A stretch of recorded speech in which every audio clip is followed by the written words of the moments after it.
복음성가 가운데서 이런 노래가 있습니다. 그리 쉽진 않아요. 그리 쉽진 않아요.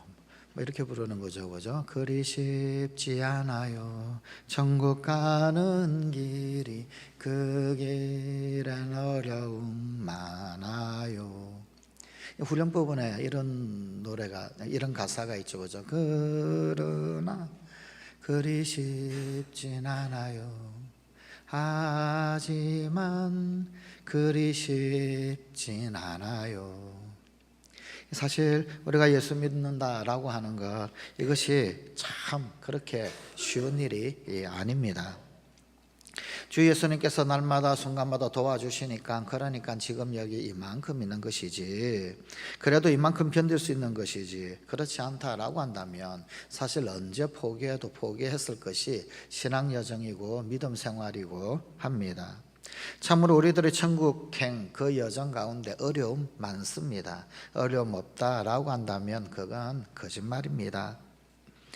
천국은 멀죠. 하지만 오늘 하루 살림은 정말 많이 힘듭니다. 신령한 지식 혹은 아니면 우리가 기도할 때 또 하나님께서 부어주시는 그 거룩한 능력, 듣기는 듣고 어렴풋이 알긴 알 것 같은데, 그런데 이게 눈앞에 보이지 않고 손에 잡히지가 않는 거예요. 신령한 지식과 능력은 보이지 않는데, 그런데 눈앞에 당장 보이는 것은 차가운 현실입니다. 그것은 당장 내 눈앞에, 내 손앞에 쥐어져 있고 보이고 그러더란 말입니다. 주님이 허락하신 약속 참 소중하고 귀한 것 아는데 이게 참 잘 믿어지지가 않는 거예요. 그런데 우리에게 따박따박 돌아오는 세금 고지서는 지금 당장 돈을 달라고 합니다. 주님이 허락하신 약속은 저 멀리 있고 세금 고지서는 지금 내 눈앞에 있더라. 주님께서 살아계신다, 하나님이 나를 인도해 주신다라고 하는 것 믿지 않는 건 아닙니다. 분명히 믿어요. 하지만 세월은 너무나 꿈뜬 것 같습니다. 그래서 그분이 인도해 주시는 것, 그것을 기다리는 것, 이것이 참 너무 힘든 일이 아닐 수가 없더라, 그 말입니다. 흔히 인생을 인생고해라고 하기도 하지요. 많은 철학가들이 그런 이야기 합니다. 인생은 고통의 바다를 지나는 것과 같아. 바다를 항해하는 배와 같은 우리네 인생 여정, 그런데 그 바다가 잔잔하면 참 좋겠는데 풍랑이는 바다더라. 그 풍랑이는 바다 한복판을 헤쳐나가는 것이 인생과 같더라, 그런 말입니다. 우리 신앙 가운데서도 이것은 절대로 예외가 아니더라는 겁니다. 우리 신앙 여정도 때로는 풍랑이는 바다를 건너야 할 때도 있고, 또 혹은 아니면 잔잔한 항해가 눈앞에 놓여 있을 때도 있긴 합니다. 오늘 우리에게 주신 하나님의 말씀에는 또다시 배를 타고 항해를 시작하게 되는 사도 바울의 여정을 보여주고 있습니다. 가이사랴에서 대략 한 2년여 정도 감금 생활을 하고 난 다음에 바울은 드디어 배를 타고 그리고는 이탈리아 로마로 가는 항해를 하기 시작을 합니다. 혹자는 이 여정을 가리켜서 사도 바울의 제4차 전도 여행이라고 하기도 합니다. 그런데 이 여정이 그렇게 만만한 항해가 결코 아니었습니다. 물론 이 바울 일행은 가이사랴에서 배를 타게 됩니다. 본문 2절입니다. 아시아 해변 각처로 가려하는 아드라무떼노 배에 우리가 올라 항해할세. 어디에서 출발을 했느냐 하면 가이사랴라고 하는 인공적으로 만든 항구 도시, 그 다음에 총독 관저가 있는 그 가이사랴에서부터 드디어 배를 탑니다. 배를 타고는 가는데 어떤 배를 탔느냐 하면 아드라무떼노 배를 탔습니다. 이 아드라무떼노를 향해서 가는 배는 직항이 아니라 그야말로 완행열차와 같이 완행배입니다. 여기 아드라무떼노라고 하는 곳은 어디냐면 저 지도 가운데서 보게 되면은 아시아의 한가운데 보게 되면은 드로아라고 하는 지역이 있습니다. 아시아 바로 위에 있죠, 그죠? 그 저 드로아 지역 쪽으로 사실은 가는 그런 배입니다. 이 드로아의 남동쪽에 아드라무떼노라고 하는 작은 항구 도시가 있고, 또 아소라고 하는 지역 동쪽에 이 아드라무떼노라고 하는 작은 항구 도시가 사실은 있습니다. 즉 그러니까 이 배는 로마로 가는 그런 배가 아니었다. 아드라무테노로 가는 배였다. 그럼 이건 뭘 말할까요? 지금 현재 바울을 호송하고 있는 이 율리오라고 하는 백부장, 이 백부장은 이 배를 타고 가다가 아드라무테노행 배를 타고 가다가 이 완항비니까 중간중간에 서게 되겠죠. 그죠? 그 서는 여정 가운데서 아마도 다시 배를 갈아타고 그리고는 로마로 갈 그런 계획이었던 것 같습니다.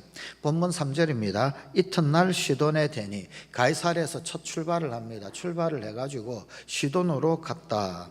자, 여기 이 북쪽으로 흐르는 조류를 따라서 대략적으로 약 한 23시간 정도 간 것 같습니다. 그래서 저 지도에 보이는 것처럼 시돈에 도착을 했습니다. 이 시돈은 출발지 가이사랴로부터 대략적으로 약 한 113km 정도 떨어져 있는 항구, 유명한 항구지요. 그리고 그 다음 4절입니다. 4절에 보면 또 거기서 우리가 떠나가다가 맞바람을 피하여 구브로 해안을 의지하고 항해하여 라고 했습니다.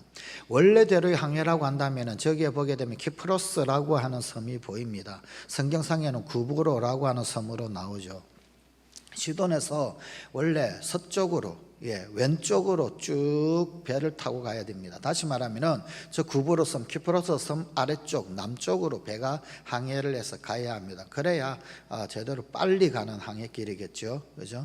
여러분 혹시 사도 바울의 제1차 전도 여행을 기억하십니까? 제1차 전도 여행 때 사도 안디옥에서 구브로 섬으로 갑니다. 그죠? 가가지고 저기 키프로스 섬, 거기가 이 바울의 동역자 바나바의 고향이지요. 그리고는 저 구브로 섬을 쭉 남쪽으로 해서 배가 이동을 했죠.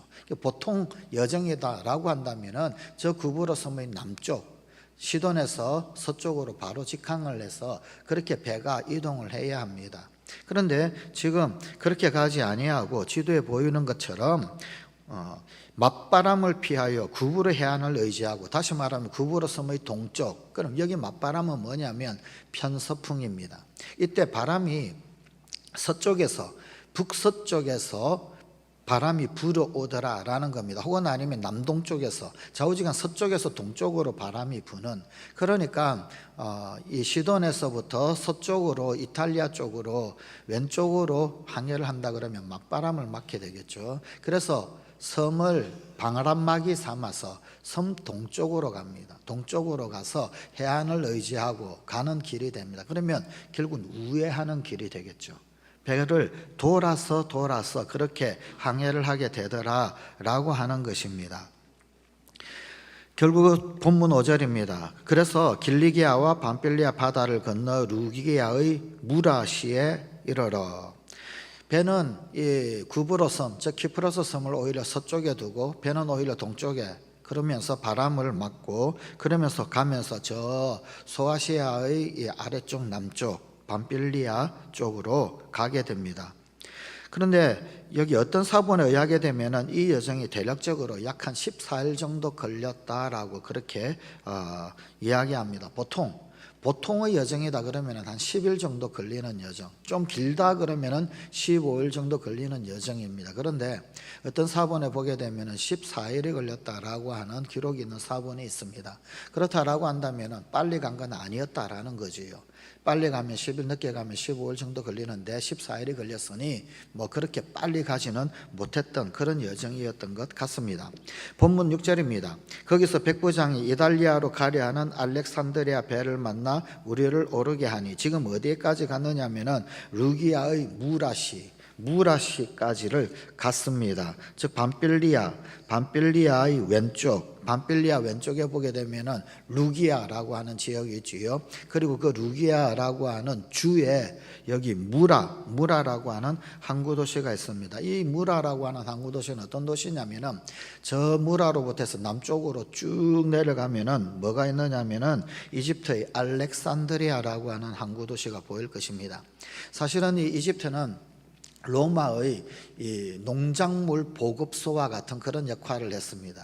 그래서 이 나일강의 그 삼각주 유역에서 나오는 그 많은 농작물들, 그 농작물들을 이탈리아로, 로마로 그렇게 실어 나르는데 알렉산드리아에서 그 배가 출발을 합니다. 그런데 바로 직접적으로 일직선으로 바로 그렇게 이탈리아로 가기가 참 어렵고 곤란합니다. 그래서 어떻게 하느냐면 중간 기항지가 저 루기아에 있는 곳입니다. 무라항. 그래서 남쪽에 있는 알렉산드리아 항으로부터서 곧장 북쪽으로 가서 저 무라시에서 이 배가 기항을 합니다. 그리고는 또 물자를 보급을 할 것은 하고 버릴 것은 버리고 정리를 해서 다시금 이탈리아로 갑니다. 바로 이 무라항에서 아드라무테노 향해 가던 그 배가 이 바울 일행이 그리고 율리아 백부장이 내리는 거죠. 내려서 저기 알렉산드리아에서 출발하는 곡물 운반선 배를 사실은 기다렸던 것입니다. 그리고는 그 배를 이제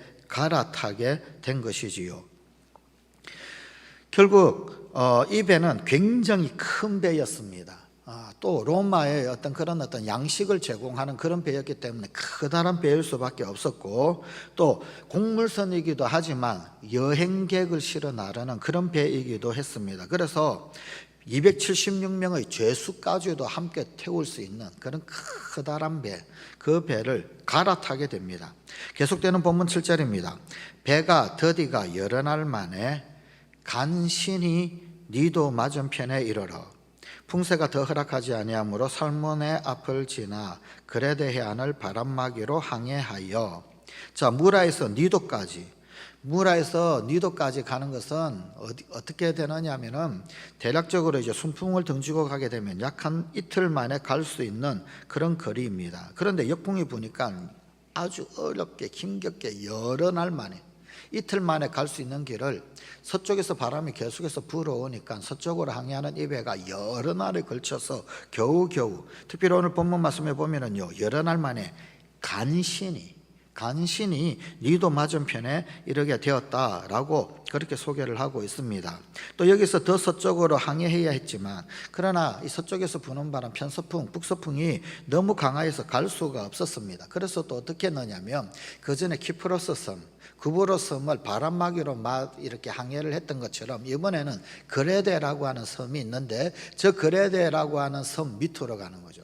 여러분 지도상으로 한번 보십시오. 그레데 섬이 아니라 그레데 섬 위쪽, 그죠? 그레데 섬 위쪽으로 해가지고 일직선으로 바로 쭉 가는 것이 로마로 가는 게 더 빠르잖아요. 그런데 또 돌아가는 거죠. 그죠? 예, 그레데 섬을 또 바람막이로 해서 그렇게 사실은 항해를 하게 되었던 것입니다. 그리고 본문 8절입니다. 또 뭐라고 성경은 기록하고 있느냐면 간신히, 7절도 겨우겨우 온 여정인데 8절에 또 간신히 그 연안을 지나 미항이라는 곳에 이르러 라세아시에서 가깝다, 그곳에 도착을 했던 말입니다. 겨우겨우 간신히 그레데 섬의 남쪽 항구에 있는 아름다운 항구 미항에 도착을 합니다. 그리고 여기 라세아시는 그 미항에서 동쪽으로 약 한 8km 정도 떨어져 있는 그런 곳입니다. 자, 여기까지 그야말로 저 지도상에 볼 때 이 가이사랴에서 출발해가지고 정말 딱 한 중간 정도, 이제 겨우 딱 중간 정도 항해를 한 그런 여정이죠. 이 여정이 오늘 본문 1절부터 8절까지의 이 여정입니다. 자, 이렇듯이 바울이 로마로 가는 이 여정은 그렇게 쉽지 않았습니다. 만만하지가 않았습니다. 7절 말씀에 나오는 것처럼 간신히, 또 8절 말씀에 나오는 것처럼 간신히 그렇게 배를 타고 지금 항해를 하고 있다는 것입니다. 그러나 이 간신히 가고 있는 이 사도 바울의 로마 항해에서도 하나님께서는 여전히 당신의 종과 함께 하십니다.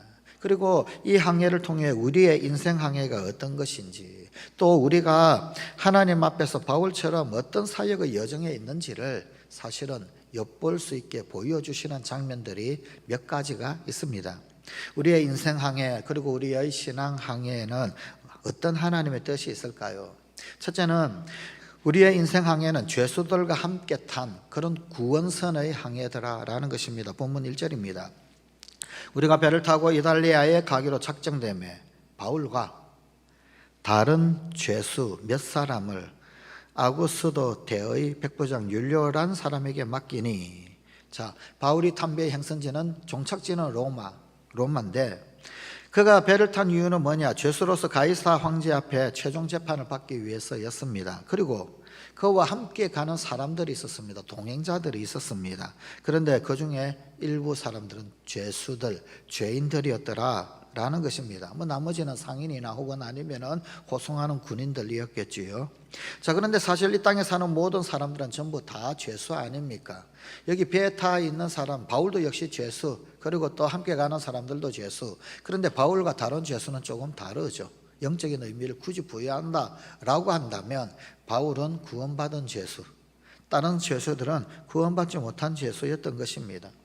오늘날의 사람들도 우리는 예수 그리스도로 인하여서 구원받은 죄수이고, 그리고 또 믿지 않는 다른 사람들은 아직 구원받지 못한 죄수들입니다.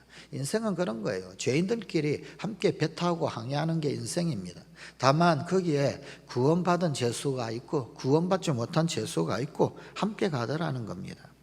그러므로 사도행전 27장 37절에 나오는 것처럼 그 배는 276명의 죄수가 타고 있고, 오늘날 우리의 삶의 현장에도 구원받지 못한 또 다른 상징적 276명의 수많은 죄인들이 함께 우리와 살아가고 있더라라고 하는 것입니다.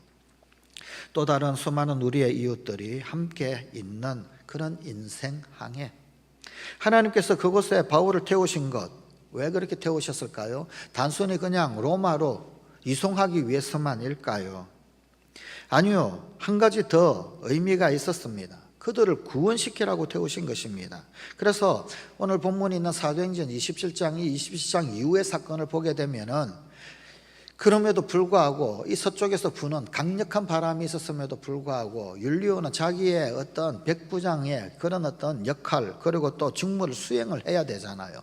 그래서 무리해서 지중해를 항해를 하게 됩니다. 결국은 우리가 잘 아는 유라굴로라고 하는 광풍을 만나게 되고 배가 그야말로 파선 지경에 이르게 되어지는 그런 일들이 있었지요.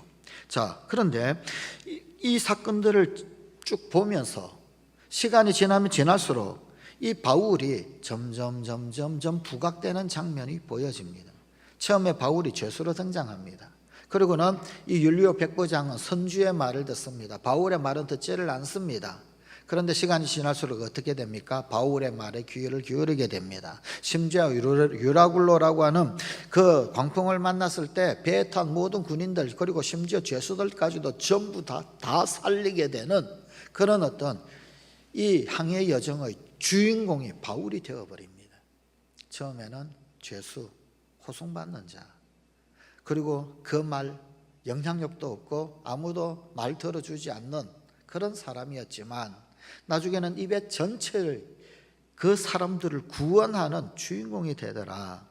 여러분, 참 바울은 초지일관 그들을 살리기 위해서 애를 쓰고 있었습니다. 또 그들은 서서히 바울의 말에 귀를 기울이게 됩니다. 기적을 체험하게 됩니다. 심지어 죽음에서 살아나는 경험을 하게 됩니다. 그리고는 그 배에 함께 있었던 사람들은 점점 구원으로 나아가게 됩니다. 단순히 그 배가 이탈리아로 가는 그런 어떤 항해 여정, 그런 의미만 있었던 것이 아니라 그 여정이 구원으로 향해 가는 그런 어떤 여정으로의 의미가 점점 다 드러나게 되고 부각되게 되더라는 것입니다. 이처럼 우리도 지금 우리네 인생 앞에서, 또 우리네 인생 항해 가운데서 우리의 여러 이웃들, 또 다른 276명의 그런 어떤 사람들과 함께 배를 타고 가고 있어요. 하지만 이 배는 우리가 있다면, 우리가 그 배 타고 있다면, 우리 사랑하는 성관 가족들이 그 배에 함께 동행하고 있다라고 한다면, 바울이 그 배를 탐으로 말미암아 그 배가 난파선이 되는 것이 아니라 구원선이 되어졌던 것처럼, 우리 성관 가족들이 타고 있는 함께 항해하는 이 인생 항해 역시 마찬가지 구원선에 올라타고 있는 것과 같으라는 말입니다. 우리네 인생의 종착지에 도착하기 전에 우리를 통하여서 하나님은 그들을 구원하시기를 원하시는 것입니다. 데살로니가 전서 1장 5절의 말씀입니다. 이는 우리 복음이 너희에게 말로만 이런 것이 아니라 또한 능력과 성령과 큰 확신으로 된 것임이라. 우리가 너희 가운데서 너희를 위하여 어떤 사람이 된 것은 너희가 아는 바와 같으니라. 우리가 너희 가운데서 너희를 위하여 어떤 사람이 된 것은, 우리 역시 마찬가지입니다. 우리의 친지, 우리의 이웃, 그 가운데 있는 사람들이에요. 그 속에서 우리가 어떤 사람이 되어야 하느냐. 우리의 인생 항해 그 배가 난파선이 되는 것이 아니라 구원선이 되도록 하는 그런 사람이 되어야 하더라는 말입니다. 이 데살로니가전서 1장 5절의 말씀처럼 우리와 함께 항해를 하고 있는 이웃들에게 복음의 전달자가 되고 우리 인생 구원선 되도록 하는 그런 우리 성관가족들이 되어야 하겠다라는 도전의 말씀이 이 사건 가운데 서려져 있습니다. 둘째, 이 인생 항해는 동력자와 함께하는 선교 여행이더라라는 것입니다. 간신히 가는 이 항해 여정. 그런데 이 간신히 겨우겨우 그리 쉽지 않아요. 천국 가는 길. 그런데 그 항해 여정에 하나님께서 바울을 참 많이 위로해 주십니다. 그렇죠. 어쩌면 하나님이 그 위로가 없다라고 한다면 중간에 거꾸러져도 몇 번은 거꾸러졌을는지도 모르겠습니다. 하나님이 바울을 어떻게 위로하십니까? 본문 2절입니다. 아시아 해변 각처로 가려하는 아드라무떼노 배에 우리가 올라 항해할세 마게도냐의 데살로니가 사람 아리스다고도 함께 하니라. 지금 본문 2절에 우리가 그랬습니다. 우리 누구일까요? 사도행전을 기록하고 있는 누가, 그리고 바울이겠죠. 누가는 바울과 늘 함께 동행하면서 이 사도행전을 기록했습니다. 우리라고 표현했을 때는 누가가 함께 있음, 누가가 함께 있다라고 하는 사실을 보여주고 있는 그런 단어입니다. 그런데 여기 이 바울과 누가뿐만 아니라 함께 한 사가 있었어요. 바로 마게도냐의 데살로니가 사람 아리스다고. 여러분, 이미 이 누가는 처음부터 동력하면서 바울과 함께 있었고, 여기 또 한 사람의 동력자 마게도냐 데살로니가 사람 아리스다고가 함께 한다. 이 아리스다고는 앞에 벌써 나왔습니다. 사도행전 19장에 보게 되면 그때부터 바울과 함께 동행하고 바울과 함께 사역하는 사람으로 나옵니다.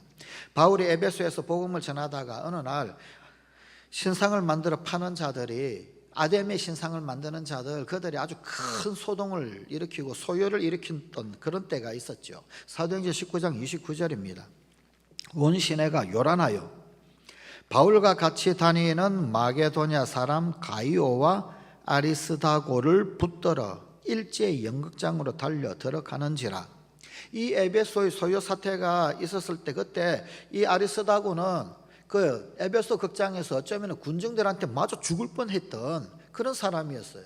그때부터 벌써 바울과 함께 동력하고 있었던 그런 사람이었습니다. 그런데 이 에베소 소요 사태가 잠잠해지고 난 다음에 드디어 이 사도 바울 일행은 예루살렘으로 돌아오게 됩니다. 그런데 예루살렘으로 돌아오는 그 여정 가운데서 바울 일행과 함께 예루살렘으로 출발했던 사람이 또 여기 이 아리스다고입니다. 이 아리스다고가 함께 동행을 합니다. 사도행전 20장 4절입니다. 아시아까지 함께 가는 자는 베레아 사람 브로의 아들 소바드와 데살로니가 사람 아리스다고와 세군도와 더베 사람 가요와 및 디모데와 아시아 사람 두기고와 드로피모라. 누가까지 함께 하였어. 여기에 이 성경을 기록하고 있는 누가와 함께 하여서 8명. 사도 바울이 그 전도 여행을 마치고 예루살렘으로 돌아올 때 이 8명이 함께 돌아오지요. 그런데 거기에 이 아리스다고가 있었습니다. 바울의 그 선교 여행에 계속해서 함께 동행하는 자. 그런데 그 중에 이 누가, 그 8명 중에서 누가와 아리스다고, 이 두 사람은 바울이 로마로 가는 바울의 로마 행해까지도 함께 동행을 하고 있더라라는 것입니다. 사실 어쩌면 바울에게 있어서는 가장 힘든 그런 선교 여행 여정은 이 4차 전도 여행, 다시 말하면 로마로 가는 그런 여정이었을 것입니다.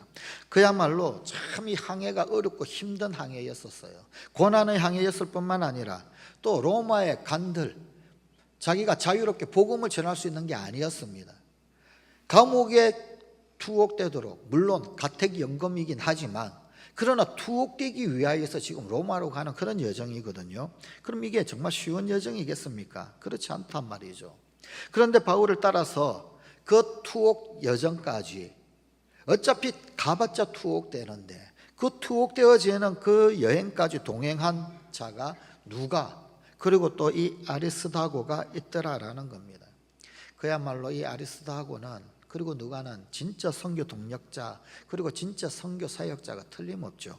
그런데 이 사람들이 있으니 바울이 위로가 되고 용기가 생기고 하더란 말입니다. 얼마나 힘이 되었겠습니까? 얼마나 힘이 되었겠습니까? 바울은 로마에 들어갔어도 역시 마찬가지 2년 정도, 가이사랴에서도 2년 정도, 약 2년여간의 감금 생활이 있었는데 로마에서도 한 2년여간의 감금 생활이 있게 됩니다. 그런데 그때 그 로마에서 그 유명한 옥중 서신을 썼는데 그 가운데 썼던 서신 중에 골로새서 그리고 또 빌레몬서가 있습니다. 그런데 그 골로새서 빌레몬서도 이 로마의 투옥 생활 가운데 편지를 쓰게 되는데 골로새서 4장 10절에 보게 되면은 이런 기록이 있습니다. 나와 함께 갇힌 아리스다고와, 이 아리스다고는 로마의 투옥 생활도 함께 갇혀가지고 함께 감옥 생활, 함께 투옥 생활 같이 했더라라는 겁니다.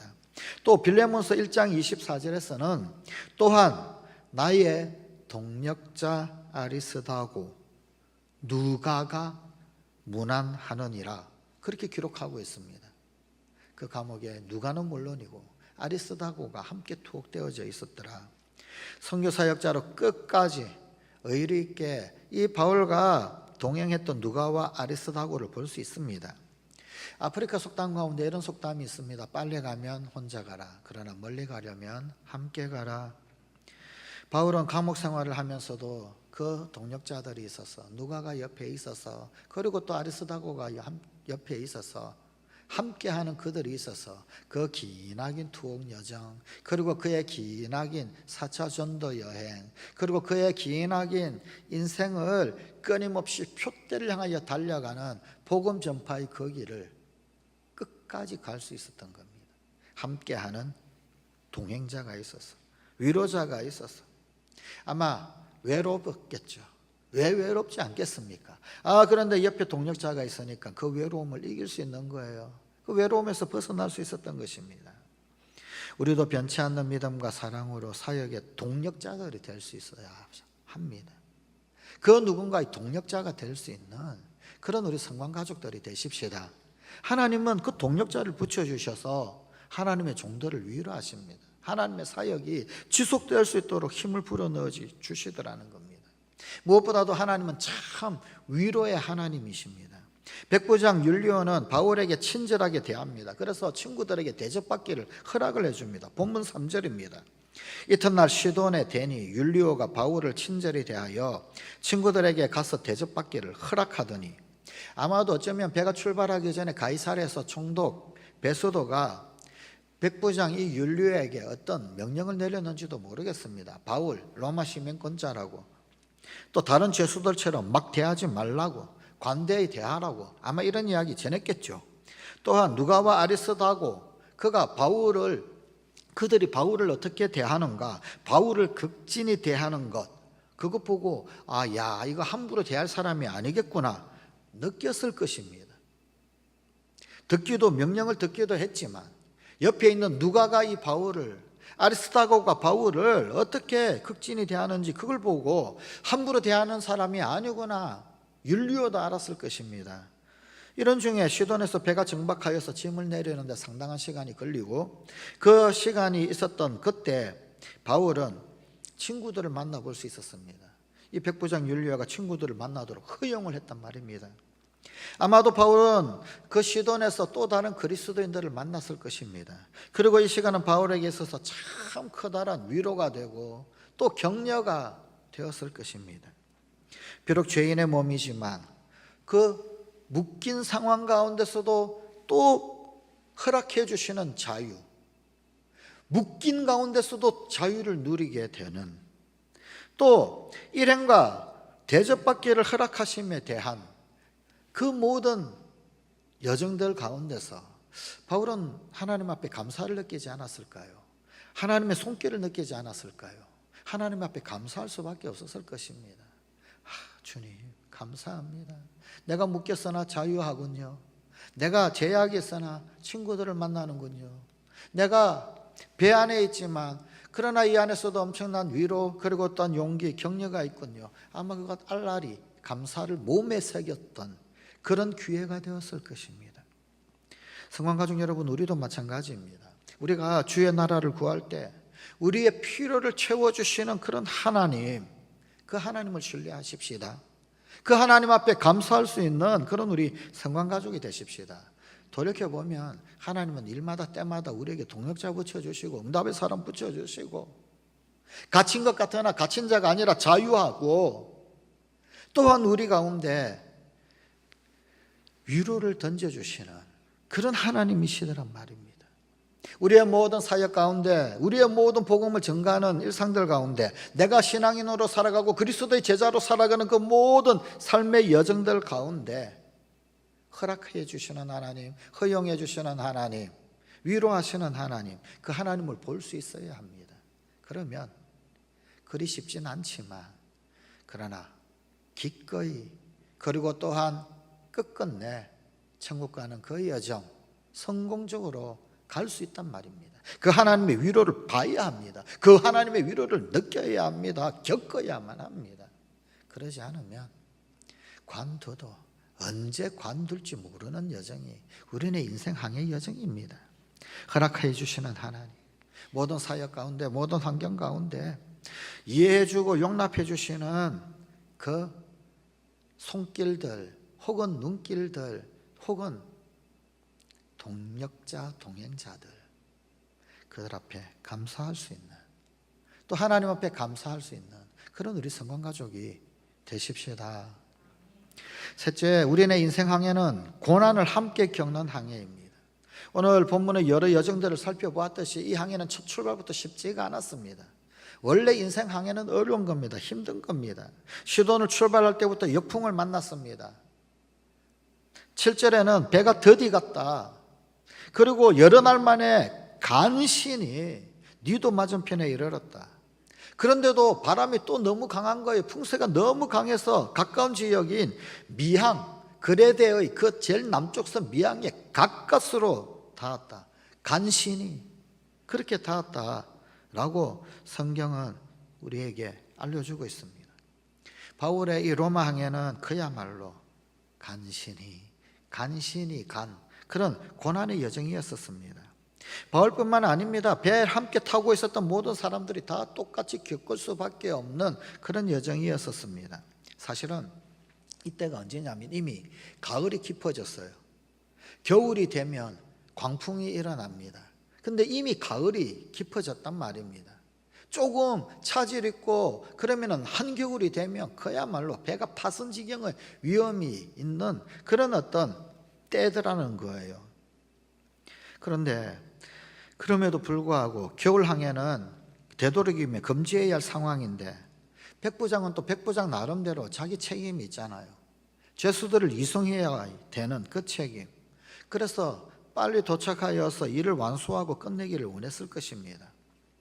이처럼 이 땅의 삶을 살아가는 모든 사람들은 사실은 알고 보면은 언제 어느 때 우리를 덮칠 수 있는 그런 위험이 도사리고 있는 고난의 생애, 고난의 항해를 하고 있습니다. 그러나 구원받은 성도들도 똑같이 고난을 겪으면서 살아가도록 하나님이 남겨놓으신 게 있더란 말이에요. 사명의 길이죠. 또 하나님께서 분명히 사도 바울에게 야, 네가 가이사 앞에도 서야 한다. 가이사 앞에도 서야 할 것이다. 가이사 앞에 서서 복음을 전하도록 하기 위하여서 지금 비록 죄수의 신분이지만 이 항해 여정을 하고 있는데 그렇다라고 한다면 이 길은 하나님께서 사명의 길로 허락하신 것이잖아요. 허락받은 사명의 길, 주님께서 원하시는 길이기도 합니다만 그런데 그 사명의 길을 가는데 그 허락받은 그 길을 가는데 또 하나님께서 바울에게 명하신 길이기도 한데 왜 광풍을 만나야 하고 왜 역풍을 만나야 되고 왜 그 가는 길이 그렇게도 어렵고 또 어려우냐는 거예요. 우리가 예수 믿는 것 하나님 원하시는 바잖아요. 주님 앞에 예배하고 기도하고 말씀 읽는 것 하나님 정말 즐거워하시고 좋아하시는 일이잖아요. 그런데 참 이상한 게 뭐냐면 기도하면 기도할수록 힘들고 말씀 읽으면 말씀 읽을수록 어렵고 왜 예수 제대로 믿는 것처럼 살아보려고 몸부림치면 칠수록 이 세상에서 사람들은 나를 알아주지 않는 것처럼 그렇게 보이더냔 말입니다. 오늘 본문의 이 말씀처럼 그야말로 어쩌면 우리 신앙의 여정은 간신히 그래서 하나님 앞에 따져 묻고 싶은 하나님, 예수 믿으면 힘 있고 능력 있고 영광 있고 우리가 기도할 때 하늘문 열어주시고 그야말로 엘리야가 기도했을 때 하늘에서 불이 떨어져서 재물을 태웠던 것처럼 그런 능력 주시는 하나님이시지 않습니까? 그런데 왜 예수 이름으로 살고자 하는 우리에게 그런 불이 확 떨어졌으면 좋겠는데 오늘 우리의 삶은 간신히의 삶을 살아가야 합니까? 하나님 앞에 묻고 싶은 때가 한두 번이 아니잖아요. 우리의 인생 항해가 고난을 함께 겪는 그런 항해여서 우리는 때때로 침면에 빠지기도 하고 딜레마에 빠집니다. 이 항해를 계속하는 것이 맞는 것일까? 광풍이 불지도 모르는데 이 항해를 가야만 할까? 사명 감당하는데. 그러나 간신히 갈 수도 있습니다. 이미 간신히 갈 수도 있기에 또한 그것 우리 알고 있기에 주님이 제자들에게 이미 말씀하셨잖아요. 세상이 너희를 미워할 것이다. 세상이 너희를 미워한다. 그러나 너희가 아니라 사실은 나를 미워하는 것이다. 주님이 이미 우리에게도 똑같이 예고해 주셨지 않습니까? 내가 예수를 잘 믿으면 잘 믿을수록 세상은 우리를 미워하게 되어져 있습니다. 어쩌면 그래서 간신히 버티는지도 모르겠습니다. 어차피 간신히 갈 수도 있으니 낙심하지 말고 포기하지도 말아야 합니다. 주님이 이미 알려주셨으니 결코 낙심하지 말고 결코 포기하지 말아야 합니다. 그게 예수 믿는 길로 인도하시고 제자의 길 걸어가고 사명 감당하고 주님 위해서 신앙 붙들고 달려가는 제대로 된 인생 여정입니다. 탄탄대로만 열려 있는 것, 여러분 그거는 가짜입니다. 갈라디아서 6장 9절의 말씀입니다. 우리가 선을 행하다 낙심하지 말지니 포기하지 아니하면 때가 이름에 거두리라. 선을 행하다 낙심하지 말지니, 낙심하지 말라고 주님 말씀하셔요. 포기하지 아니하면 때가 이름에 거두리라. 주님의 그때 이루게 될 것입니다. 도달하게 될 것입니다. 소망의 항구, 그 소망의 항구에 다다르게 될 것입니다. 그때까지 포기하지 말아야 하고 그때까지 낙심하지 말아야 합니다. 주 예수님을 믿는 제자들, 그들을 잡아 죽였던 그 일 앞장섰던 바울, 그런데 이 바울을 주님의 증인으로 삼으셨고 그 바울을 끝끝내 로마에까지 복음 전하게 하시는 그 하나님, 우리의 가는 길 주님 따르기로 작정했을 때 순풍도 주시지만 그러나 역풍도 있더란 말입니다.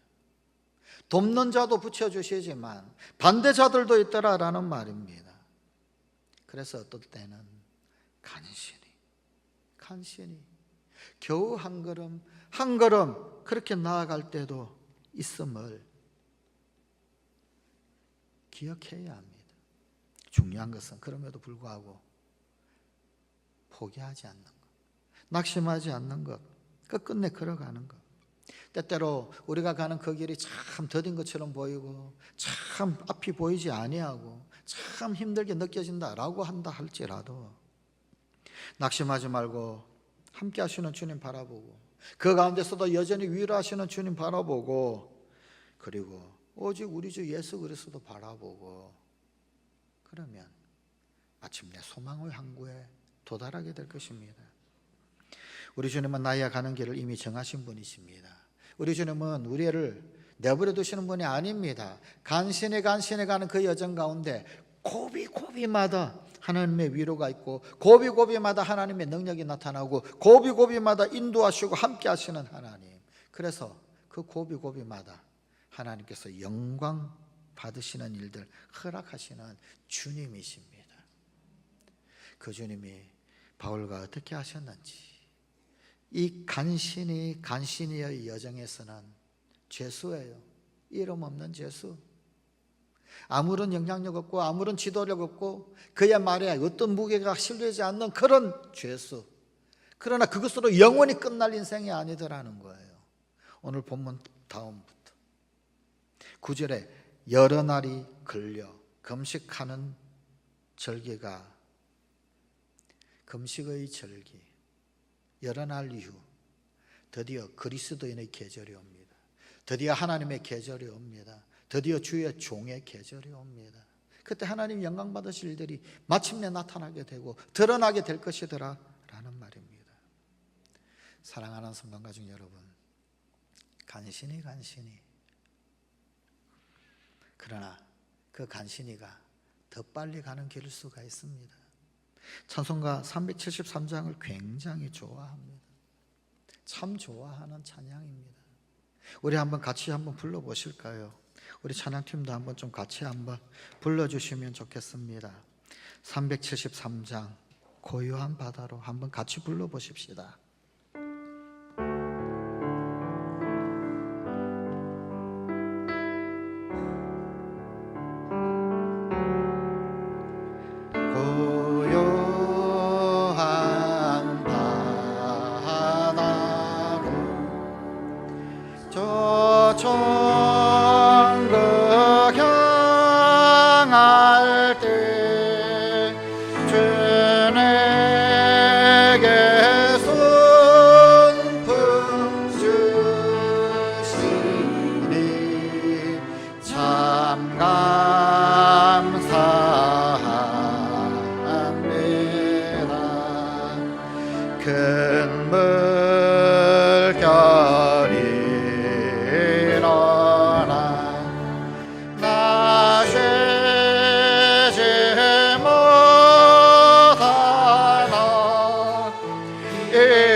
가족 여러분,